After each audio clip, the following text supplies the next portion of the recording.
Bederatzigarren ariketa honetan, hasteko eta behin aurreko ariketa irekiko dugu. Zortzigarren ariketa hain zuzen. Horreko ariketan, katuak batuketak egiten zituen.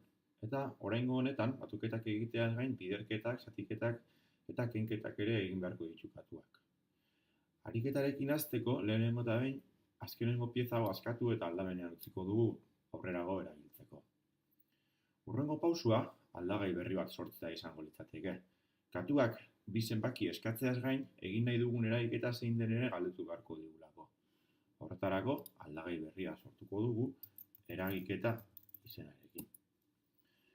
Aurreko zenbakiak eskatzen dizkigun moduan, kasu honetan eragiketa ere eskatuko dugu. Horretarako, nahikoa da bi pieza hauek bikoiztea, eta kasu honetan, eragiketa eskatu beharko dugu. Sartu, eragiketa. Eragiketaren balioa, eragiketa aldagaian. Beraz guk, eragiketa honetan sartzen dugun sinboloaren edo sartzen dugunaren arabera, gauza bat edo beste bat egingo du.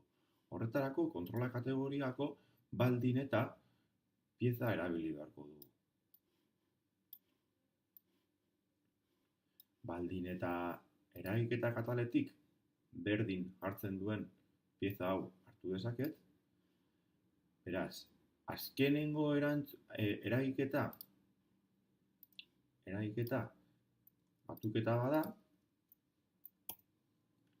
esan batuketa.